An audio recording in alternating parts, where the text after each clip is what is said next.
لوگوں کو یہ لگ رہا ہے الیکشن آیا ہے، مفتی صاحب اس لیڈر کے پاس جا رہے ہیں، اس لیڈر کے پاس جا رہے ہیں، یہ سب افواہیں بہت ساری پھیلی ہیں۔ میرے عزیزوں تھوڑا انتظار کرو، اور لیکن خالص سیاست کے لیے، خالص ووٹنگ کے لیے، خالص الیکشن کے پرچار کے لیے مجھ جیسے کا نام استعمال نہ کریں، یہ میرا مشورہ ہے، یہ میرا پیغام بھی ہے۔ آج بڑی خوشی ہے اس بات کی کہ ہم اسی مسجد میں واپس آپ کے ساتھ جمعہ ادا کر رہے ہیں۔ اس مسجد کی روحانیت اور اس کی نورانیت ہمیں واپس یہاں کھینچ لاتی ہے۔ کئی مہینوں کے سفر بھی ہوتے ہیں لیکن واپس اس مسجد میں آ جاتے ہیں، نہ جانے یہاں کے لوگوں کی دعائیں یا یہاں کا کیا تعلق ہے۔ عزیزان گرامی وقار، چند باتیں میں عرض یہ کرنا چاہوں گا کہ قوم کے اندر جو ایک نروس پن ہے، خوف ہے، جس کو دوسرے لفظوں میں اگر میں کہوں تو بزدلی ہے، کس وجہ سے قائم ہے، کس وجہ سے ہے؟ یہ ڈر اور خوف کا ماحول صرف اسی لیے ہے کہ ہر بندہ کمفرٹ زون میں جینا چاہتا ہے، آرام اور عیش کی زندگی میں جینا چاہتا ہے۔ ہر ایک نے اپنے اوپر دنیا اتنی لاد لی ہے، اپنے اوپر دنیا کو اتنا سوار کر لیا ہے کہ اس سے نکلنا اس کے لیے مشکل ہو جاتا ہے۔ اور اسی وجہ سے اللہ کے نبی صلی اللہ تعالی علیہ وسلم ارشاد فرماتے اپنے صحابہ کو بھی کہ جب تمہارے اندر بیل کی پونچھ پکڑ کر کے کھیتی باڑی کرنے کی عادت آ گئی اور تم گھوڑے کی پیٹھ چھوڑ چکے ہو تو سمجھ جانا کہ دوسری قومیں تم پر حکومت کرنے لگ جائیں گی۔ آج بیل کی پونچھ پکڑ کر کھیتی باڑی کرنے کا مطلب صرف یہ نہیں ہے کہ کسان بن جائے، سب کا حال یہ ہے کہ ہمیں دنیا جمع کرنا ہے، دنیا جمع کرنا ہے، اور اس دنیا جمع کرنے کے چکر میں اس کی پوری عمر ختم ہو جاتی ہے لیکن وہ حسرت پوری نہیں ہوتی، وہ حسرت پوری نہیں ہو پاتی۔ جتنی چیز کی تمہیں ضرورت تھی وہ تو حاصل ہو چکا تھا لیکن اس سے زیادہ کی طلب میں ہم بھاگتے ہی رہے، بھاگتے ہی رہے۔ ہم یہ نہیں کہتے کہ آپ گھر نہ بنائیں، ہم یہ نہیں کہتے کہ آپ اچھے کپڑے نہ پہنیں، سب کریں، لیکن کم از کم اس بات کا خیال رکھنا چاہیے کہ اس دنیا کی کمائی میں اور اس کی طلب میں کہیں ایسا نہ ہو کہ میرا دین چھوٹ جائے، ایسا نہ ہو کہ اللہ کے نبی صلی اللہ تعالی علیہ وسلم سے جو میری محبت ہے اس میں کمی آ جائے۔ یاد ہے آپ کو ایک حدیث پاک، اللہ کے حبیب صلی اللہ علیہ وسلم ارشاد فرماتے ہیں کہ مجھے میرے اس بات کا خوف نہیں ہے کہ میری امت مشرک ہو جائے گی، کافر ہو جائے گی۔ حضور پاک صلی اللہ علیہ وسلم فرماتے ہیں مجھے اس بات کا ڈر نہیں ستاتا کہ میری امت مشرک ہو جائے گی، کافر ہو جائے گی، مگر اس بات کا اندیشہ لگا رہتا ہے کہ میرے بعد تم پر دنیا پھیلا دی جائے گی اور دنیا سمیٹتے سمیٹتے تم اللہ اس کے رسول کو بھول جاؤ گے۔ آج وہ حالات ہیں میرے عزیزوں، سب کے وہی حالات ہیں۔ اکثر کی بات میں کہہ رہا ہوں، میں جب بھی کوئی گفتگو کروں تو اس کو میری فضیلت بیان کرنے پر محمول نہ کریں کہ میں اپنی بڑائی بیان کر رہا ہوں۔ میرے عزیزوں، ان حالات کو بھی ہم دیکھ کر کے آئے کہ اندر جانے کے بعد ایک چیز دماغ میں گونجتی تھی، کیا بتلاؤں میں نے کیا کیا دیکھا، کھوٹا سکہ چلتے دیکھا، الٹی گنگا بہتے دیکھا، چھوٹے چھوٹوں کی بات تو چھوڑو، بڑے بڑوں کو ننگا دیکھا، اور حالات تو وہاں کے ایسے، یہ ساری چیزیں سکھا دیتی ہیں۔ اور پھر اس بات کا خیال آتا ہے کہ امت آج کن مسائل میں گھری ہوئی ہے جبکہ طوفان اندر انتظار میں ہے تباہی کے لیے۔ ہم جن مسائل میں گھرے ہوئے ہیں اس کو دیکھ کر کے پھر ڈر لگتا ہے۔ علماء کے مسائل، پیران اعظام کے مسائل، جماعتوں کے مسائل، چھوٹی چھوٹی باتوں پر ہم کورٹ کچہری کے چکر کاٹتے رہتے ہیں، مسجدوں کے مسائل، لیکن جبکہ دشمن نے کہاں سے کہاں تک تمہارے لیے منصوبے بنائے ہیں۔ حیرت ہوتی ہے میرے عزیزوں۔ پھر وہ محاورہ ہے یا تاریخ ہے مجھے پتا نہیں، لیکن ایک بات لگتی ہے کہ بغداد پر ہلاکو جب حملہ کرنے آیا تھا تو اس وقت سنا کہ علماء چھوٹی چھوٹی چیزوں میں بحث مباحثے میں مبتلا تھے، جبکہ قوم کو انہیں اس بات کے لیے تیار رکھنا چاہیے تھا کہ ایک ظالم قوم تم پر حملہ آور ہے اس کے مقابلے کے لیے کھڑے رہو. آج میں یہی کہنا چاہتا ہوں میرے عزیزو، چھوٹے مسائل کو درکنار ایک جگہ رکھو. امت مصطفیٰ آج جس قسم پرسی کی حالت میں ہے، جب نبی پاک صلی اللہ تعالی علیہ وسلم کی عزت پر حملے ہیں تو پھر تمہاری عزت کہاں خاک میں رہنے والی ہے؟ ہماری اپنی عزت کی بچانے کی کیا فکر کرنی ہے آپ کو؟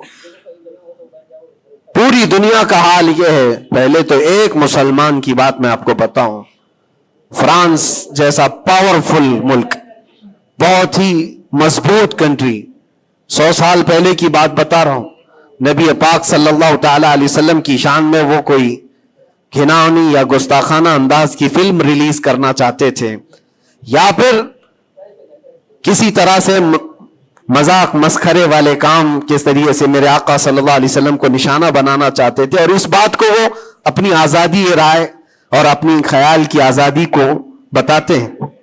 اس زمانے میں سلطان عبد الحمید تھے، اور ترکی کے وہ آخری خلیفہ سلطان عبد الحمید، صرف انہوں نے ایک اسٹیٹمنٹ دیا تھا فرانس کو کہ باز آ جاؤ یہ تمام چیزیں کرنے سے، ورنہ پوری دنیا لا کر میں تمہارے سر پہ پھوڑ دوں گا. صرف اتنا جملہ تھا میرے عزیزو. آج تک وہ نہ فلم ریلیز ہوئی اور نہ ہی فرانس اس چیز پر آیا. لیکن اب تو حالات بدل گئے، اب تو حالات ایسے بدلے کہ ہزاروں نہیں، لاکھوں نہیں، کروڑوں کی تعداد میں ہم موجود ہیں. اور پھر اسلامی ممالک کے نام پر پوری دنیا میں کتنے ملک ہیں؟ 57 ممالک اسلامی کہلاتے ہیں. لیکن کس کو فکر ہے میرے مصطفیٰ کریم صلی اللہ تعالی علیہ وسلم کی عزت پر جب حملے ہوتے ہیں؟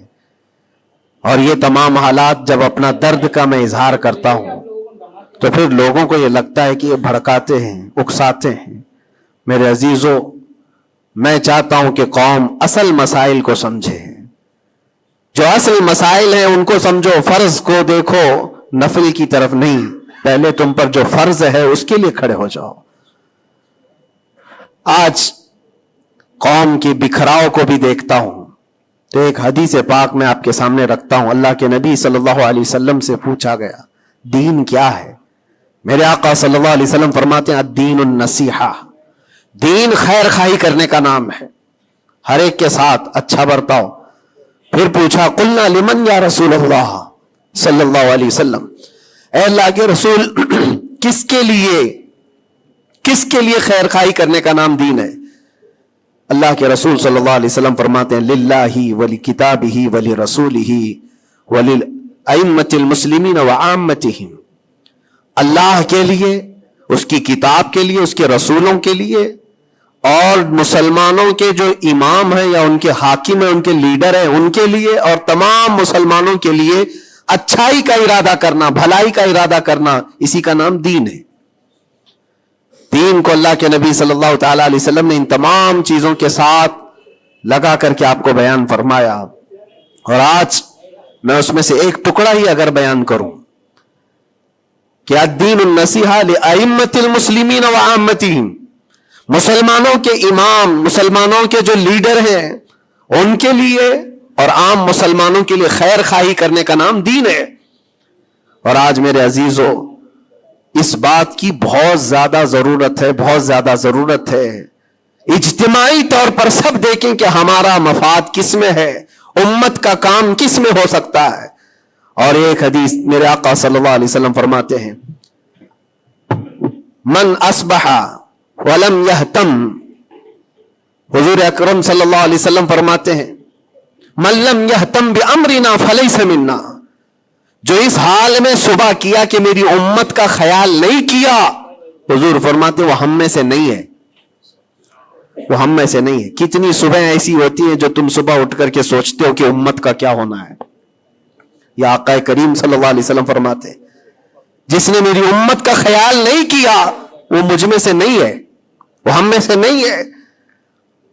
عزیزان گرامی وقار، ہر ایک کو ایک درد ستاتا ہے کہ کل کیا کھاؤں گا، کل کیا پہنوں گا، میرا گھر کیسے بنے گا، میری جاب کیسے لگے گی. لیکن ان غربائے امت کے لیے کون سوچتا ہے جو کاٹے جا رہے ہیں، مارے جا رہے ہیں، جن کے گھر اجاڑے جا رہے ہیں، ان کے بارے میں کبھی دل کے اندر نرمی آتی ہے؟ اگر تمام مسلمانوں کے دلوں کے اندر یہ نرمی اور یہ رحم ہوتا تو میرے عزیزو حالات ایسے نہیں ہوتے تھے، حالات ایسے نہیں ہوتے۔ صحابہ اکرام میں سے ایک مثال میں آپ کو بتا دوں کہ ہمارا دین آج جس کو ہم لے کر کے چل رہے کتنا بکھر گیا۔ سچ کہا تھا حالی نے کہ اے خاص ہے خاصان رسول وقت دعا ہے، امت پہ تیرے وقت عجب آ کے پڑا ہے۔ جو دین نکلا تھا بڑی شان سے اپنے وطن سے، آج وہ پردیس میں غریب الغربا ہے۔ آج دین اسلام کو ہم نے اجنبی بنا کر رکھا ہے، ہمارے گھروں میں ہی نہیں ہے، ہماری ذات پر نہیں ہے، ہم تو پھر دوسرے کو کیا تانا دیں گے؟ آپ اسلام زندہ باد کا نعرہ لگاتے ہیں اور اب اسلام کی حقانیت کو بلند و بالا انداز میں بیان کرتے ہیں، سڑکوں پر آ جاتے ہیں۔ تمہیں سڑکوں پر آ کر احتجاج کرنے کی کیا ضرورت ہے؟ تم اگر اسلام کو اتنا ہی پسند کرتے ہو تو اپنی بیویوں پر کیوں نہیں اسلام پسند کرتے؟ اپنی بچیوں پر، اپنے گھر والوں پر اسلام کو کیوں نہیں پسند کرتے؟ انہیں بے پردہ باہر جب گھمایا جاتا ہے تب اسلام زندہ باد کا نعرہ کیوں نہیں؟ یہ شادی ہال میں کبھی جا کر دیکھیں، یہ پارٹیوں میں جا کر دیکھیں، اندازہ بھی نہیں ہوتا کہ یہاں مسلمانوں کا جم غفیر ہے۔ میرے عزیزو، ایک حدیث عرض کرتا ہوں، حضرت ابو دردہ رضی اللہ تعالیٰ عنہ سے منسوب ہے۔ حضرت عمر فاروق رضی اللہ تعالیٰ عنہ کا زمانہ خلافت ہے اور عادل کے وہ بادشاہ ہیں، بیٹھے ہوئے تھے، ایک شخص کو پکڑ کر لایا گیا عدالت میں، کہا گیا کہ اس نے قرض لیا ہے اور یہ دیتا نہیں ہے۔ تو جو قرض خواہ تھے وہ بھی صحابی تھے، انہوں نے کہا کہ یہ اجنبی آدمی مدینے کا تو ہے نہیں، لیکن میں نے اس کو پیسے دیے تھے، یہ واپس نہیں لوٹاتا اور آئیں کائیں کرتا رہتا ہے، بہانے بناتا ہے۔ حضرت عمر فاروق رضی اللہ تعالیٰ عنہ نے اس اجنبی شخص سے کہا، اب تم کیا کہنا چاہتے ہو؟ تمہیں قید میں ڈال دیا جائے گا، تم اس کے پیسے ادا کرنا چاہتے ہو یا نہیں؟ اس نے کہا مجھے 2 دن کی مہلت چاہیے، میں جاؤں گا اور لا کر کے واپس اس کی رقم ادا کر دوں گا جو مجھ سے تقاضا کر رہے۔ حضرت عمر نے کہا کہ تو جائے گا یہاں سے چھوڑ کر اور واپس آئے گا نہیں آئے گا اس کا کیا بھروسہ؟ کوئی ہے تیری جو ضمانت لے گا؟ یہاں پر کورٹ بھی جب ہمیں بیل لیتی ہے تو ایک ضامن کھڑا کرتی ہے کہ اس کی ضمانت کون لیتا ہے، تو یہ تو پرانا دستور ہے۔ آپ نے پوچھا کوئی ہے تیری ضمانت لے گا؟ اگر تو نہیں آئے گا تو ہم اس کو پکڑیں گے۔ اس نے مجمع میں دیکھا کوئی اس کی پہچان والا تو ہے نہیں، تھا تو یہ مسلمان لیکن اس کے گہرے تعلقات کسی سے ہیں نہیں۔ نظر ڈالا، اس نے کہا میں کسی کو پہچانتا نہیں اس میں سے، اور کون میری ضمانت لے گا؟ صحابہ اکرام بیٹھے ہوئے تھے، سب تو جانتے ہیں کہ ایک اجنبی ہے اور بھاگ گیا تو آئے گا نہیں، لیکن اس کے باوجود ایک صحابی ہیں حضرت ابو دردہ، کھڑے ہوتے ہیں، کہتے ہیں امیر المومنین میں اس کی ضمانت لیتا ہوں، میں اس کی ضمانت دیتا ہوں۔ کہا تم جانتے ہو اس کو؟ کہا جانتا تو نہیں، اتنا ہے کہ یہ مسلمان ہے، اتنا ہے کہ میرے آقا صلی اللہ تعالی علیہ وسلم کا غلام ہے۔ کہا کہ اگر یہ واپس 2 دن کے اندر نہیں آیا تو ابو دردہ نے کہا امیر المومنین آپ مجھے گرفتار کر سکتے ہیں، میں اس کی جگہ پر قید میں چلا جاؤں گا۔ تو آپ نے لکھوا دیا اور اس شخص کو چھوڑ دیا، جاؤ 2 دن کا تمہارے پاس ٹائم ہے، لوٹ آ جاؤ۔ وہ چلا گیا۔ لوگوں میں تو یہی مشہور تھا، ایک بار جو چھوٹ گیا وہ عدالت سے واپس کہاں آتا ہے؟ کب وہ کسی کے شکنجے میں آئے گا؟ 2 دن کا وقت گزر گیا اور شام ہو گئی، وہ آیا نہیں۔ مغرب کا وقت تھا، اس سے پہلے امیر المومنین نے کہلا بھیجا کہ ابو دردہ سے کہو کہ اپنی گرفتاری دے دے، جس کی وہ ضمانت لیا تھا وہ آیا نہیں ہے۔ عدالت پھر سے لگی، قرض خواہ جنہوں نے قرض دیا تھا وہ بھی تھے، اور حضرت ابو دردہ کو لایا گیا، کہا کہ میں تیار ہوں، وہ نہیں آیا۔ لیکن ابھی عدالت ختم ہونے سے پہلے دیکھا کہ وہ شخص واپس لوٹ آیا، مال بھی لے کر کے آیا اور کہا کہ امیر المومنین مجھے تاخیر ہو گئی، میں معافی چاہتا ہوں، راستہ ایسا تھا ویسا تھا، لیکن میں لوٹ آیا اور جس کی امانت ہے وہ واپس کرتا ہوں۔ حضرت عمر فاروق رضی اللہ تعالیٰ عنہ نے فرمایا ٹھیک ہے، جس کا قرض ہے، جس کے تم نے لیے تھے اس کو لوٹا دو۔ اس نے جب وہ قرض خواہ جو صحابی تھے ان کو لوٹانے کی بات کی کہ آپ کی امانت آپ لے لیں، تو کھڑے ہوئے اور کہا کہ میں معاف کر دیتا ہوں، جو تو نے لیا تھا اس کو میں نے معاف کر دیا، جاؤ۔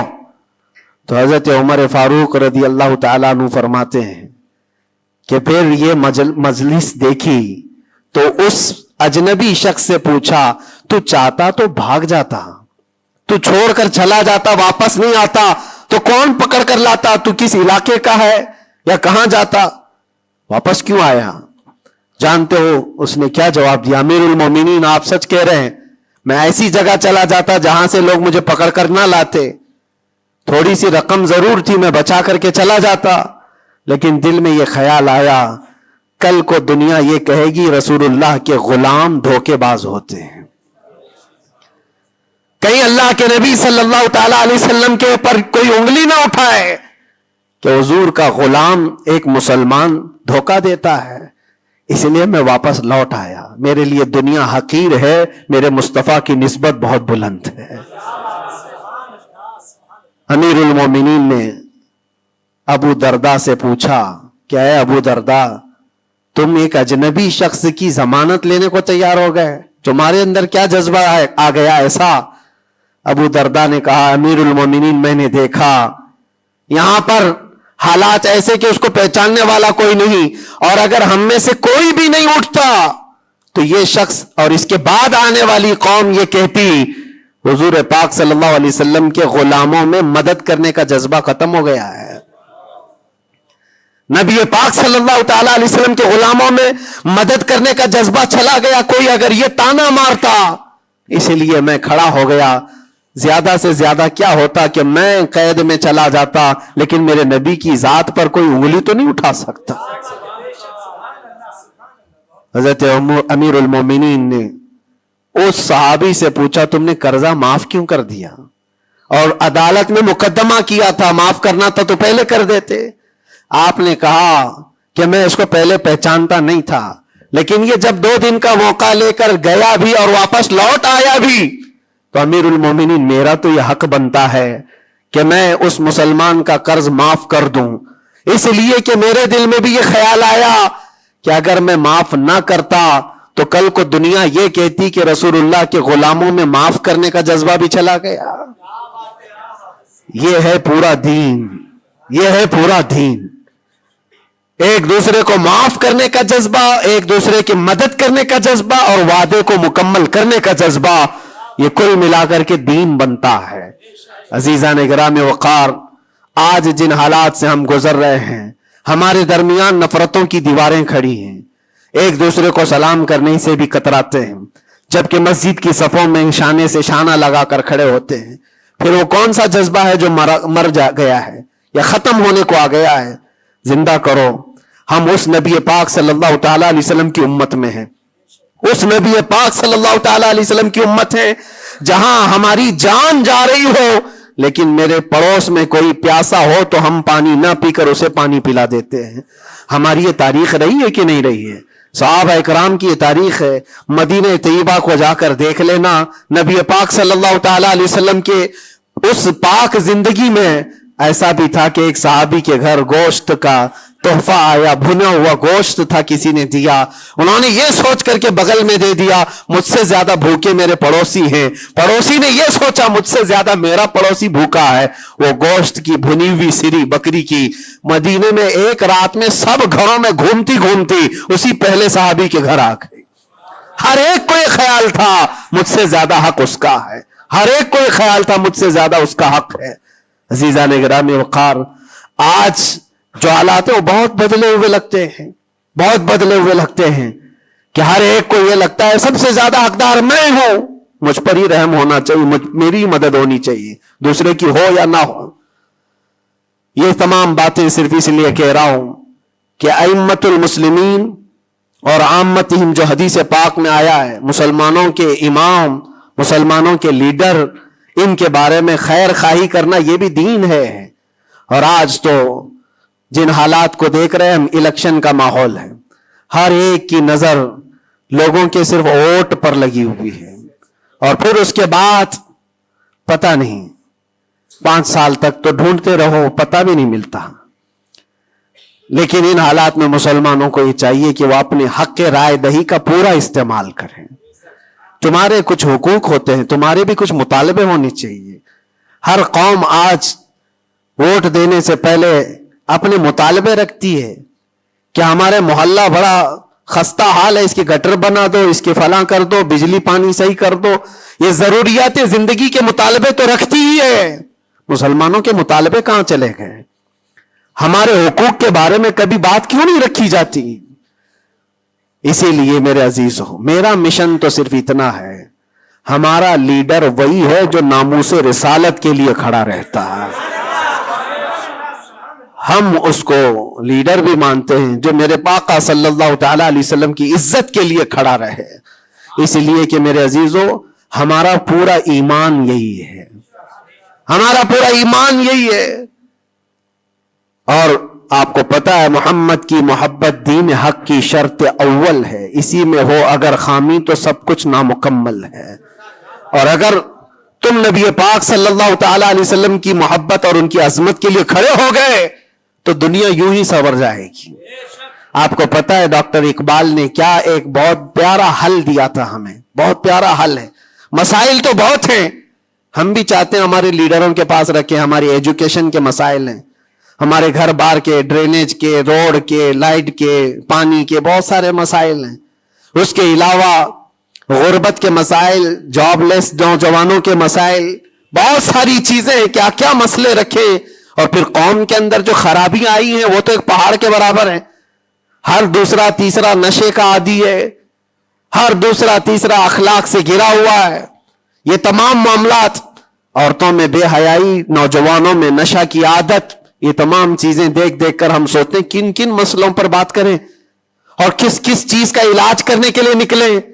تو ڈاکٹر اقبال نے ایک بات بتائی تھی. وہ دنیا گھوم کر کے آئے ہوئے انسان تھے.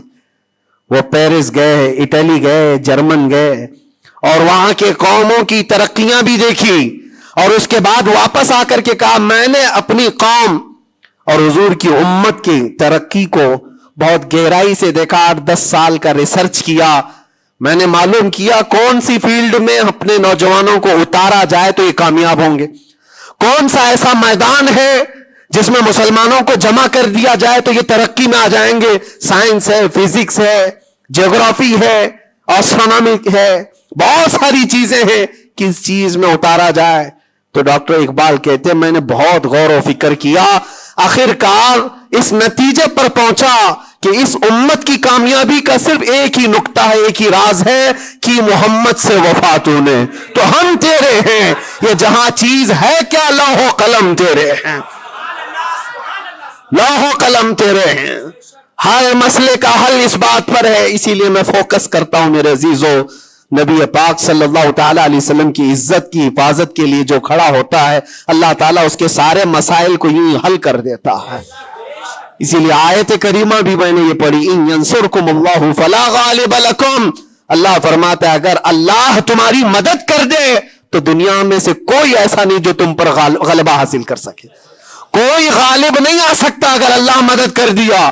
وَإِن يَخْذُلْكُمْ فَمَنْ ذَا الَّذِي يَنْصُرُكُمْ مِنْ بَعْدِهِ. اللہ فرماتا اور اگر اللہ گرا دے تو دنیا کی کوئی طاقت تمہاری مدد نہیں کر سکتی, کوئی طاقت مدد نہیں کر سکتی.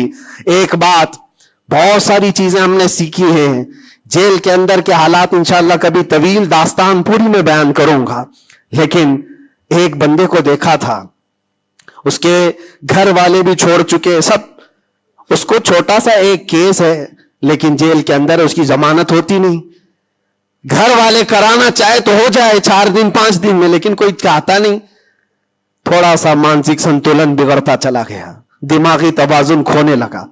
ہوتا کیا تھا سنو, وہ ایک نارمل نوجوان تھا اور مہینہ گزر جاتا کوئی ملاقات کے لیے بھی نہیں آتا گھر والا, تو جیل میں ہنگامہ کرنے لگ جاتا, مار توڑ اور پھر نہ جانے کیسی کیسی حرکتیں. تو جیلر پریشان ہو کر کے اس کے گھر فون لگاتا, اس کے باپ کو کہتا کہ بھائی تم اپنے بیٹے سے ایک بار ملنے تو آ جاؤ, وہ ہنگامہ کر کے رکھا ہے, کبھی ملاقات بھی نہیں لیتے ہو. اس کا باپ آیا, آ کر کے ملاقات لیا اور بیٹے نے پوچھا کہ کب چھوٹ رہا ہوں میں, کب نکلوں گا میں. کہا بیٹا اس منڈے کو جو ہے تمہاری ضمانت ہو جائے گی, یہ منڈے کو رکھا ہے, ہو جائے گی. کہا اچھا ٹھیک ہے. اتنا خوشی خوشی سب قیدیوں سے ملنے کے لیے آتا بیرک میں. یہ منڈے تو میرا ہو گیا, میں جا رہا ہوں, میرے باپ نے کہا ہے. منڈے آتا, ٹیوزڈے آتا, وینسڈے آتا, سب چلا جاتا, ختم. پھر 10-15 دن گزر جاتے, باپ بھی نہیں آتا, بھائی بھی نہیں آتا, اور پھر مہینہ گزرنے کو آتا, پھر اس کا دماغی توازن بگڑنے لگتا, پھر ہنگامہ کرتا, پھر جیلر فون کر کے بلاتا باپ سے کہ ملنے کیوں نہیں آتے ہو. باپ آتا, بیٹا کوئی بات نہیں, کچھ مسائل میں گھرے ہوئے ہیں, ہو سکتا ہے جان بوجھ کر کے اس کے گھر والے کر رہے ہوں. کچھ لوگوں کو زبردستی جیل میں رکھا جاتا ہے, گھر والے ہی رکھتے ہیں. باہر سے اچھا ہے یہاں کھاتے پیتے آرام سے رہو, دوسروں کی زندگی اجیرن کرنے سے بہتر ہے کہ یہاں رہو. دوسری بار آیا, کہا ابا کب چھوٹ رہا ہوں میں. کہا بس اس منڈے کو رکھا ہے, وکیل جو ہے ملا نہیں تھا, اس منڈے کو تمہاری ضمانت ہو جائے گی. پکی بات لے کر کے آتا پھر, اور یہاں پر بالکل عیش موج مستی میں کہ اس منڈے تو جا رہا ہوں میں. دوسرا منڈے آیا, اس کے بعد پھر چلا گیا. ایسا 4 بار ہوا, اور سب قیدیوں میں بات مشہور تھی کہ یہ منڈے کو جانے والا ہے, اور سب اس کو چھیڑتے تھے. جب کبھی اس کی ملاقات آتی تو کہتے منڈے کو جا رہا ہے نا. یہ بات مذاق کے طور پر چلتی رہتی تھی, لیکن کسی کے ساتھ ہم مذاق کرتے ہیں, یہ نارمل لائف ہوتی ہے. لیکن اس لڑکے کے متعلق میں نے ایک بات سیکھی, 4-5 مرتبہ ہوگی بات ہے. وہ ملاقات لے کر کے واپس آ رہا تھا, ابھی اس نے کچھ کہا ہی نہیں, ساری بیرک میں سب بولنے لگ گئے کہ منڈے کو ہے نا تیری ضمانت. تو اتنا چڑ گیا, کیا پتا اس کو بہت ہرٹ ہوا, تکلیف ہوئی. اس نے گرج کر کے چیخ کر کے کہا, گالی دے کر کے کہا قیدیوں کو کہ تم سب گھرے ہوئے لوگوں, ایک بات میری سن لو, خدا جس دن میرا لکھ دے, جس دن لکھ دے, اس دن سب کے منہ تمہارے کالے ہوں گے اور کوئی مجھے دروازے میں اندر نہیں رکھ سکتا.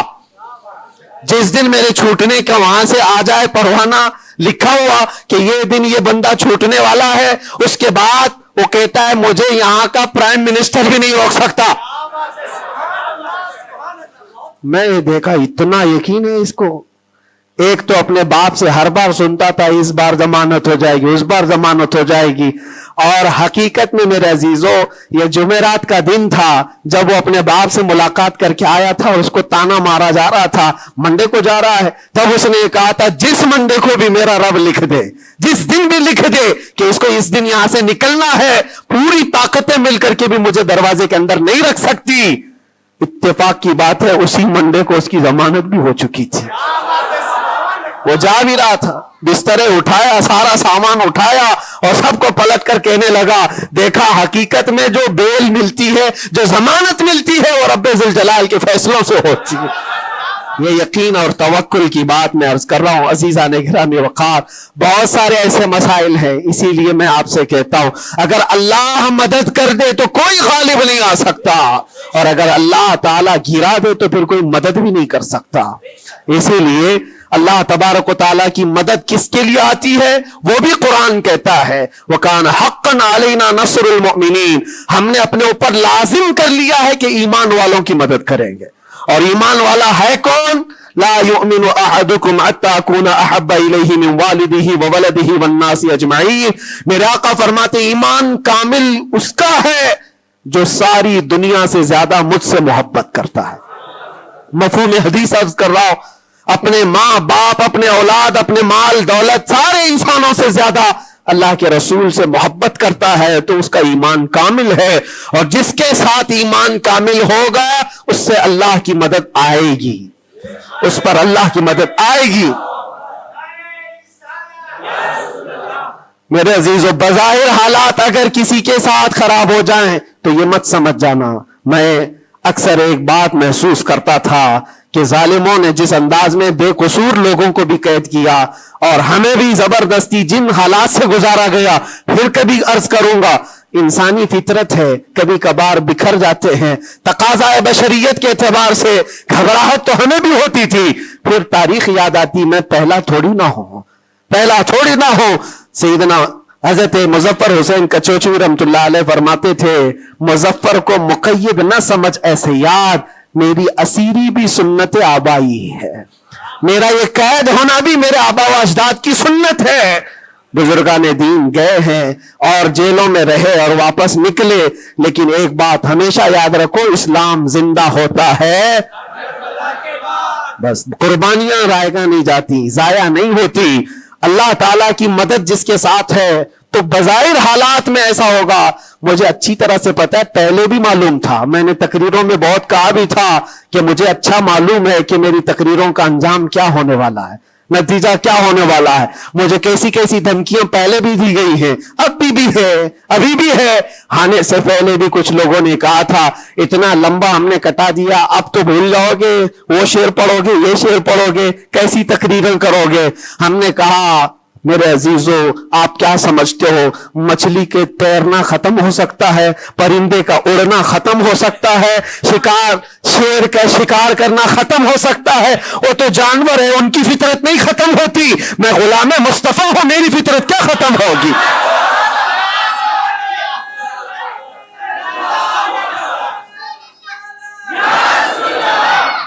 میں غلام مصطفیٰ ہوں, حق بات بولنا میری فطرت ہے, اور ہم اپنی فطرت سے بغاوت نہیں کرتے.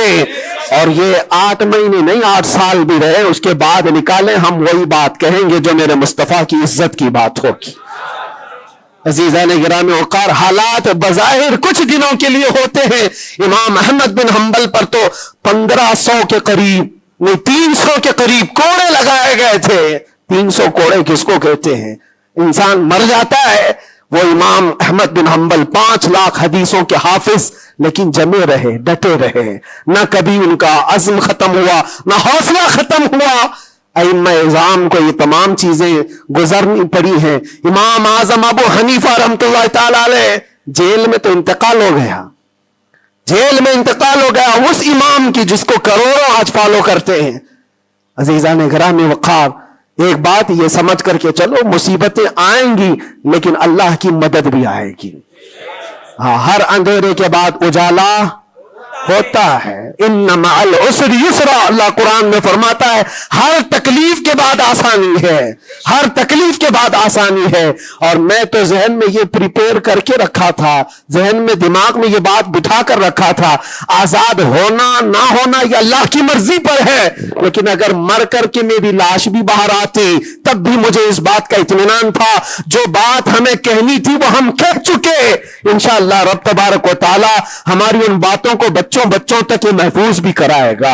اور مجھے تو باہر کی خبریں زیادہ نہیں ملتی تھی کہ یہاں لوگوں کے دلوں میں کیا جذبات ہیں, بچوں کے دلوں میں کیا جذبات ہیں. لیکن قیدی جب جاتے تھے چھٹی پر 4 دن 5 دن اور واپس آتے تو یہی کہتے, ڈسکس تو ہمارا کچھ نہیں ہوتا, آپ کے بارے میں ہمارا خاندان پوچھتا رہتا ہے. جیل میں آپ ہیں, فون کرو تو لوگ ہمارے متعلق پوچھتے رہتے. پھر دل میں یہ احساس ہوتا تھا. اور جیل میں بھی دیکھتا, ایک ایسا بھی لڑکا تھا چین سنیپر, چین کھینچتا اور چوری کرتا, واپس آتا, لیکن ایسا ڈھیٹ آدمی تھا, ایسا ڈھیٹ, میدان میں کھڑے ہو جائے, سارے قیدیوں کے سامنے کھڑے ہو جائے, اور پھر ہر دن ایک بات اتنی بول کر کے ہی جاتا, صرف اتنی بول کر کے جانا, اس کی عادت سی ہو گئی تھی. ہم دیکھتے رہے, باہر بھی یہی منظر ہے, اندر بھی یہی منظر ہے. تم کسی کی زبان کو بند کرنا چاہو, ختم کرنا چاہو تو ایسا نہیں ہوتا. اللہ تبارک و تعالیٰ جس چیز کو چاہے ہر جگہ پھیلا دیتا ہے. پھر یہ احساس ہوا میرے عزیزوں, تبلیغ اسلام صرف ہم ذریعہ ہوتے ہیں پہنچانا, میرے رب کی شان ہے, میرے رب کی شان ہے. اور حقیقت میں آپ کو بتاؤں, دلوں کو اپنی طرف مائل کرنا یہ ہم میں سے کسی کے اندر طاقت نہیں ہے.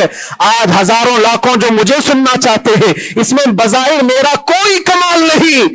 بات ان کی کرو اور ہر دل پہ راج کرو, ان کی بات کرو.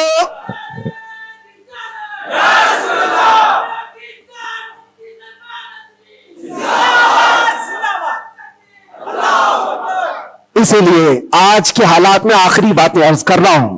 میں معذرت چاہتا ہوں, آج تھوڑا سا وقت زیادہ ہوا ہے, اس لیے کہ یہ ہماری مسجد ہے اور ہمارے اوپر کوئی یہاں پابندی نہیں ہے. یہاں پر الحمدللہ جو لوگ بیٹھے ہیں 8 مہینے کے بعد سن رہے, 9 مہینے کے بعد سن رہے ہیں, تو تھوڑی کسر میں بھی نکال لوں. اس لیے میں تھوڑا زیادہ وقت آپ کے ساتھ لے رہا ہوں. ان حالات کے ساتھ جو آپ کو فیصلہ لینا ہے میرے عزیزوں، سوچ سمجھ کر کے اپنا مطالبہ بھی تو رکھو، اپنا مطالبہ بھی رکھو کہ ہم ان لیڈروں کے ساتھ کھڑے ہیں جو 500 روپے بانٹ کر کے گلے میں پٹے ڈلوا کر کے ہمیں نعرے لگوا کر کے گھما لے، بس نہیں. ہمارا مقصد اور ہمارا مطالبہ اتنا ہو، ان حکام، ان لیڈروں کے پاس یہ بات رکھو، میرا گھر میرا محلہ نہ بنا پایا تو کوئی بات نہیں، لیکن اتنا وعدہ کرو کہ میرے مصطفیٰ کی عزت پر جب بات آئے تو تم ڈٹ کر کھڑے رہو گے. یہ گستاخیوں کا ماحول ختم ہونا چاہیے. ہونا چاہیے کہ نہیں ہونا چاہیے؟ اسی لیے میرے عزیزوں، اور بظاہر ہماری بات یہ ہے کہ ہم سب سے ان لوگوں سے محبت ضرور کرتے ہیں جو قوم و ملت اور ملک کی فلاح و بہبودی اور میرے حضور پاک کی عزت کے لیے کھڑے ہوتے ہیں. ہم ان کے ساتھ ہیں کسی بھی طرح سے. ہمارا تو مقصد، ہمارا مشن صرف اتنا ہے، کسی کی جے وجے کیوں پکارے، کیا غرض ہم کو، ہمیں کافی ہے سید اپنا نعرہ، ہمیں کافی ہے سید اپنا نعرہ یا رسول اللہ. ہم اس مشن کے آدمی ہیں، لیکن پھر بھی جن حضرات نے بھی محبتوں کے ساتھ ہمارے نام کو پھیلایا ہے، ان کے مقاصد اگر صرف پولیٹیکل ہیں تو ہمارا ان کے ساتھ کوئی بھی لین دین نہیں، ہمارا ان کے ساتھ کوئی تعلق نہیں. ہاں اگر اس لیے ہمارے نام کا استعمال کیا یا ہمیں بلایا یا ہمیں کھڑا کیا کہ اللہ کے نبی صلی اللہ تعالی علیہ وسلم کی ناموس اور ان کی عزت کے لیے ہے، تو ہم ہر دن آپ کے ساتھ ہیں، ہم ہر دن آپ کے ساتھ ہیں. لوگوں کو یہ لگ رہا ہے الیکشن آیا ہے، مفتی صاحب اس لیڈر کے پاس جا رہے ہیں، اس لیڈر کے پاس جا رہے ہیں، یہ سب افواہیں بہت ساری پھیلی ہیں. میرے عزیزوں تھوڑا انتظار کرو. اور میں ان سیاسی نیتاؤں سے بھی کہوں گا، آپ الیکشن میں کنٹریبیوٹ کر رہے ہیں، حصہ لے رہے ہیں، سیاست میں آپ موجود ہیں، آگے بڑھو، ہم آپ کو روک نہیں رہے ہیں. لیکن اگر واقعی مقصد یہ ہے کہ قوم و ملت اور ملک اور میرے دین کی عزت اور حضور پاک کی عزت کے لیے آگے چل کر کے آواز اٹھائیں گے، تو میرا آج آپ کے ساتھ کھڑا ہونا کوئی ضروری نہیں. الیکشن گزر جانے تو پھر ہر دن آپ کے ساتھ کھڑے، الیکشن ہو جانے کے بعد بھی ہم کھڑے ہیں آپ کے ساتھ. لیکن الیکشن سے پہلے ہی اگر آپ کو ہمیں چاہیے تو لوگوں میں یہ خلفشار مچا ہوا ہے، ایک خلفشار مچا ہوا ہے کہ مفتی صاحب ناموس رسالت کے اس عظیم مشن کو سیاسی لوگوں کے درمیان پھیلا رہے ہیں. میرے عزیزوں، میرا کہیں یہ مقصد نہیں ہے، کہیں یہ مقصد نہیں ہے. اللہ نے جو کرسی دی ہے نا، وہ بہت بڑی کرسی ہے. ہم نے جو اللہ تعالیٰ کا انعام ہمارے پاس ہے وہ الیکشن سے حاصل کیا ہوا نہیں ہے، رب کے سلیکشن سے ملا ہوا ہے. ہمارے پاس اللہ تبارک و تعالیٰ کا دیا ہوا انعام کافی ہے. لیکن ان سیاسی حضرات کے ساتھ ہمارا تعلق اسی لیے ہے کہ آپ آواز بلندی کے ساتھ اٹھا سکتے ہو اور سسٹم میں آپ بیٹھ کر کے اپنی قوم، ملک، سب کی فلاح و بہبودی کی بات کر سکتے ہو. اس لیے ہم کھڑے ہیں. اس لیے نہیں کہ آپ 500,000 روپے دے دیں گے، اس لیے نہیں کہ آپ ہمارا گھر، گاڑی، بنگلہ خرید کر کے کچھ دے دیں گے. عزیزان گرامی اوقار، میرے آنے کے بعد سے لے کر آج تک، ابھی تک مہینہ نہیں گزرا ہوگا، لیکن میں نے حالات اتنے دیکھے کہ ہر کوئی یہ چاہتا ہے راتوں رات مجھے دولہا بنا دے. بہت سارے معاملات ایسے دیکھے.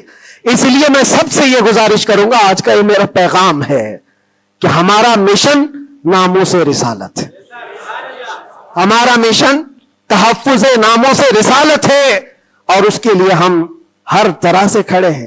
لیکن خالص سیاست کے لیے، خالص ووٹنگ کے لیے، خالص الیکشن کے پرچار کے لیے مجھ جیسے کا نام استعمال نہ کریں. یہ میرا مشورہ ہے، یہ میرا پیغام بھی ہے. آپ کے لیے پوری زندگی ہم کھڑے ہیں، صرف الیکشن کے لیے. اس عظیم مشن کو اور اس مقدس مشن کو بدنام کرنے کی کوشش نہ کریں.